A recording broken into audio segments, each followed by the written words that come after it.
Hello, welcome. I am so glad you're here. In honor of St. Patrick's Day coming soon, for me anyway, I have pulled all the books that are most of the books that I have that have a green spine. And I am going to try and get to these, got my pointer, sometime soon. Not all of them, no, some of them. Belly Up by Stuart Gibb. We've seen before, and honestly, I've started this a couple times. It's been in several videos. Probably not today. Making Friends with Billy Wong. I'm looking at my husband. He's in the garden doing some work, which is where I need to be, and I will be later today. Making Friends with Billy Wong, I have plans for potentially. So I'm going to set that to the side. That's by Augusta Scattergood, which I've read a book from hers, and I enjoyed it. Saving Wonder by Mary Knight. These are all middle grade books. My daughter read this. She liked it. I would like to get to it. It's slightly lower on a priority. The Only Girl in School by Natalie Standiford. My daughter also read this and is sort of a medium priority. These two are both by Andrew Clements, and The Landry News and A Week in the Woods are both higher priority. I would really like to get to these. I just think he's a really good author, also middle grade. Both of them should be super quick reads. Want to get to those. Slightly higher. A little bit of honesty here. In my prep for doing this video, these are both classics. This is Louisa May Alcott's Little Men, a sequel to Little Women, and My Friend Flicka by Mary O'Hara, a horsey story, and I'm that horsey girl at schools. And I read the kids' version of it when I was younger. Not that I remember any of it. I got the audiobook from Hoopla on both of these. But my Hoopla doesn't always work. Didn't work for this. I started listening to it, and sounds like a staticky radio. It's really, really bad. Sometimes I can deal with a little bit of static, but this one was really bad. And usually at best I can play at a 1.0 speed, and there's a little bit of static. This was not that book. But My Friend Flicka did seem to work. I have a bookmark. I have read a couple of chapters because I do want to, I know I'm going to listen to a book, I like to at least read the first couple of chapters, or at least read with the audio, do a full immersion kind of thing. And I did that a little bit. Plus I needed to see if it was going to work. So it's going to be My Friend Flicka, even though I really wanted it to be I wanted it to be both. So we're skipping Little Men, and we're definitely going to be reading My Friend Flicka. We're going to do that first. Lady Tan's Circle of Women by Lisa C. Gorgeous cover. I bought this from the Friends of the Library bookshelves. I read the back and it sounds amazing. And suddenly I see people on BookTube talking about this. They've got it on their TBR carts. So I really want to read it. I have it on hold, the audiobook, on Libby. So it should be coming in. Hopefully it comes in on time. I really, really want to get to this. We'll see. Inheritance Game is a have to. I want to read this, and I want to physically read this. So I'll do the full immersion. I also have, this is already in on Libby. So I have the audiobook. I read The Naturals by Jennifer Lynn Barnes, and I loved the series. So I kind of can't wait for this. And that is young adult, The Inheritance Game. As is this one, which I've already started, and I've left the bookmark in there, but to be honest, I need to take it out and just start over. The Big F by Maggie Ann Martin. It's a book I started months ago, September. I enjoyed the writing. I just didn't get very far. So my daughter read this. She really liked it. It's a potential for this week. I mean, I'm trying to be honest. I'm a very slow reader, but maybe this month. The Map Maker and the Ghost. This is an ARC that I bought this from Friends of the Library, and I've had it for years and years. I have meant to read it in the last couple of Octobers, so it's probably not going to happen this month, and maybe I'll just make it a priority in October. I didn't even use my pointer. The Seven Husbands of Evelyn Hugo. I love this edition. I have a few reasons for not picking this. One is that the audiobook was almost in, and I needed to cancel that and then put it back on hold for reasons that I don't remember right now, honestly. I put it back on hold again. It's okay, you can come in. Huh? No, I'm recording. It's not going to come in for a few weeks, but the real reason I'm not going to read it right now is because I already have a Taylor Jenkins Reid book on my monthly TBR, and that's Daisy Jones and the Six. So I will save this gorgeous copy for later. You can come in if you want. I'll just edit you out. My Friend Flicka. So I've only read the first I'm in chapter 3, so I haven't even finished chapter 3 yet. The first chapter we meet Ken, and he is, I want to say 10. They live on the Goose Bar Ranch in Colorado, and he's riding a horse named Cigarette. We can feel how much Ken wants his own horse, his own colt. His brother Howard has one. He wants one now. It's very descriptive. The day is just starting. The ranch is just waking up. He sees Tim and Gus, ranch hands. Chapter 2 starts off with his mother, Nell McLaughlin, and it's very descriptive of her, like giving her physical, like how she's very trim and her hair color. It hasn't happened for anybody else yet. So I thought that was very interesting. And how she's getting things ready for breakfast. Ken comes in time for breakfast. There's a letter there from his school. It says that he did not pass 5th grade. His father is ex-Army Captain Rob McLaughlin. He's very strict with Ken, and he's only ever sees the disappointments in Ken. And later, Ken's mom says to Rob, give him a colt. He needs to have a colt. He's like, we don't want to reward bad behavior. And she's like, he needs responsibility because he's such a daydreamer, and she thinks that having his own colt to take care of will foster responsibility. And that's sort of where I am right now. So my plan, because this is going to be audio and I have a lot of housework to do, when I get closer to the middle of the book, I want to sit and read, and I will give you an update. And then I have got to get some weeds pulled. I'm hoping to get through this book today because I have a lot of books that I want to read and I want time to get through them. That's my plan. Let's get started.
So I got a bunch of stuff done. Productive morning. I need to figure out I don't need this to talk to you, but it feels better. I need to figure out what I want for lunch, but until I figure that out, I'm going to read. I'm just like a page into chapter 11. It's so far a little more of the same, but I will check in with you when I get a little bit further.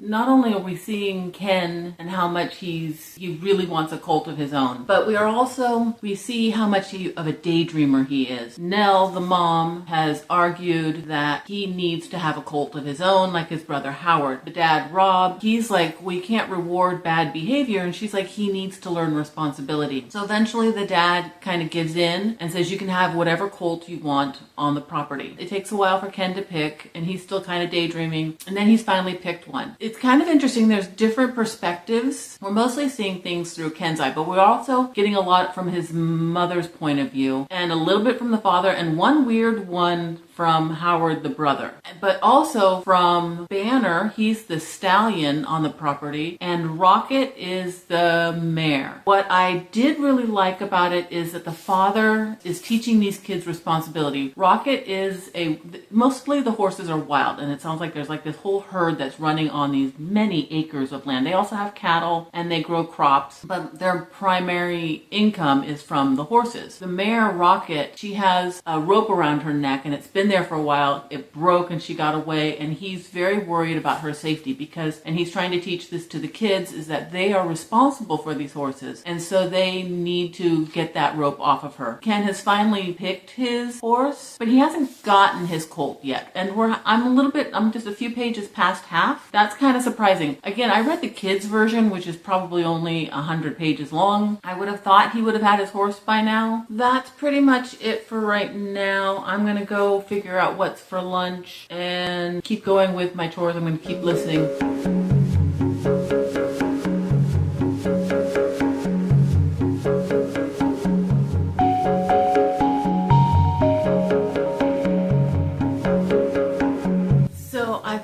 Done, but I have just a few pages left. I want to actually read them. I've been really enjoying this. It doesn't feel, well, we'll get into that in a little bit, but I have just a few pages left and I wanted to read them on my own without the audio. So let's finish My Friend Flicka.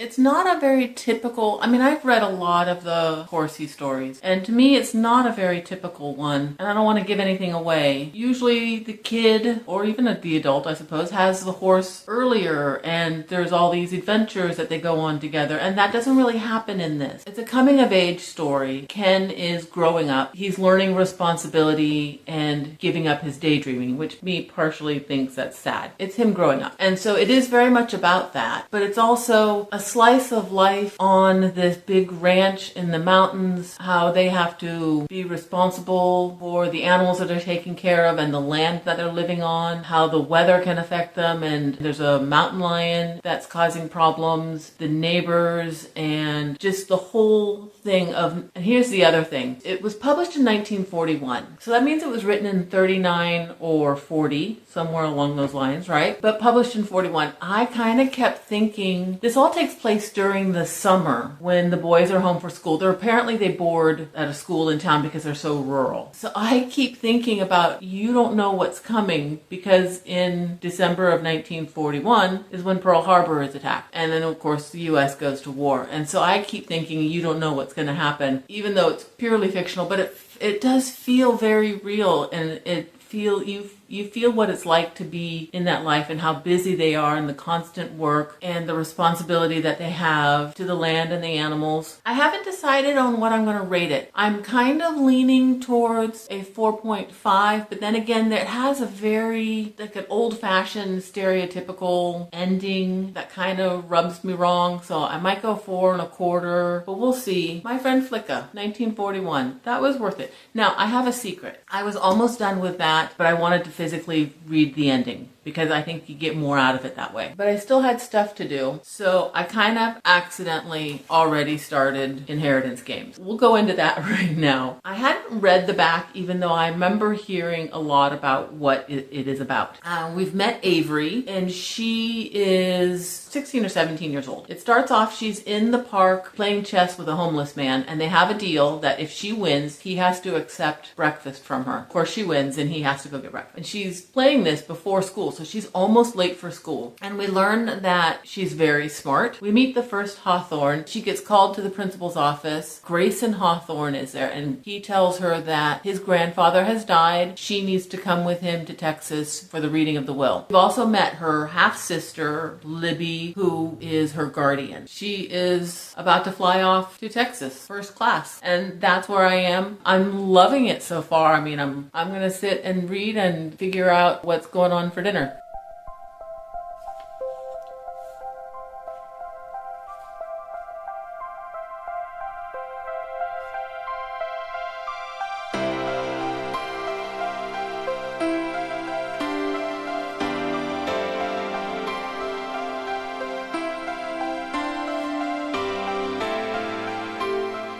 Okay, I am going to put the audiobook in.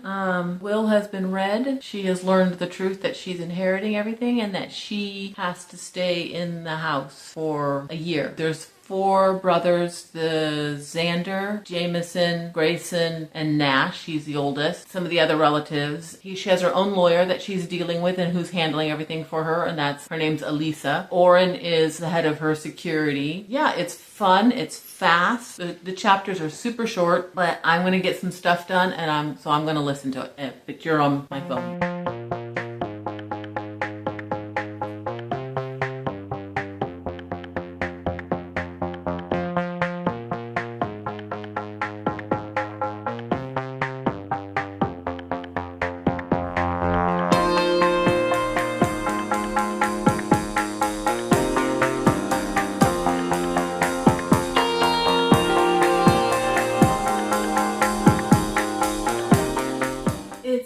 Busy day and a half. I have been reading. I've been trying to read as much as I can, but I am forever a slow reader. I am not quite halfway. I'm gonna play it. I have my earbuds. I've got it at about a 1.5, 1.6 speed. I should be able to fly through this. I'm hoping I can finish tonight. So far, they have been searching clues, trying to find out why she was picked. They're searching all through the house. Don't want to give anything away. I don't know. It's fun. It's definitely fun. I have no idea where it's going to go right now, but I am enjoying it, and I feel like I'm reading it fast for me. So I'm going to play it. I am on chapter 38.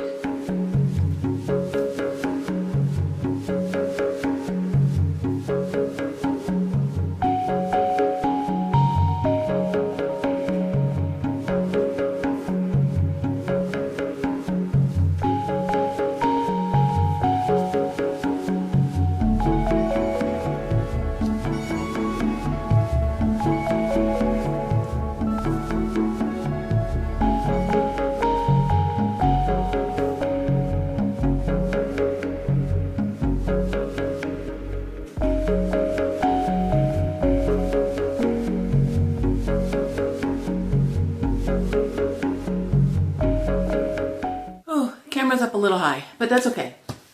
So late last night, I finished the Inheritance Games. I really liked this. I really enjoyed the book. I think that it's very young adult, and I knew what the ending was going to be. I thought that was pretty clear what the little twist was going to be, but still the journey was fun, and I think that's what it was really all about. I don't know what I want to say. I never know what to say about books because I don't want to give anything away. I've watched too many videos where somebody accidentally says something or I've done it actually. Avery is fun. She's smart. She's a teenage girl who has teenage girl issues, meaning like the boys are super cute, but it's hard to remember that she's not supposed to trust them. Like I said, it wasn't really a surprise ending, but I did really enjoy it, and I can't wait to go on. So the second book is Hawthorne Legacy, and it's blue, I guess. I will definitely be continuing with the series. Like I said, I finished this late last night. Now this will be a PSA for not having your phone in your room with you at night, because my phone apparently decided to update itself and kept beeping at me last night, but one of those beeps was that my book came in. So early this morning, I got up very early this morning and I started listening to it, but I didn't want to play it at a very high speed. And this is Lady Tan's Circle of Women by Lisa C. I did start with the full immersion thing, but almost right away, the audio was different from the book. So, and I had little things to do and get my steps in and all that. So I started listening to it again at a slower speed because I really wanted to absorb. I wish I could say that I finished the book. I didn't. And I really struggled whether or not to mention it at all, but I am enjoying it. I'm 26% in. She's just gotten married. Not spoiling anything because it's on the back. The book starts off with a punch, because Yunshin is a little girl, 8 years old, I believe, and she's being taught by her mother how to serve men and how women are only there at the service of men, and her role will be in life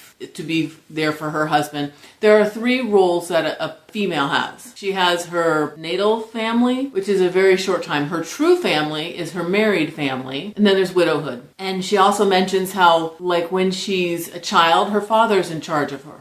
tells her what to do. When she's married, her husband tells her what to do. And when she's a widow, her son will tell her what to do. Like I said, I'm at the part where she just recently got married. She's very unhappy, but you know, she's 15 and she misses her family. So yeah, I would imagine she's unhappy. It is really good, and I can't wait to continue. So that's why I'm telling you about it. The third book that I was supposed to get to, I started. Does that count for anything? You'll have to get the recap at the end of the month. And that is my 3 books with green spines that I read this week. I actually read these, well, I guess I haven't read this one yet this week. Oh, I didn't tell you what I'm going to rate this. Probably a 4.5. Like I said, the ending was a little bit obvious. The journey was super fun, and I can't knock it down for being a young adult when it's, you know, it's a young adult novel. Have you heard of this, and have you read it? It came out in 23, so it's a fairly new book. I just got it by luck, and I'm so glad that I did. Thank you for hanging out with me. I really appreciate it, and I'll see you next time. Bye.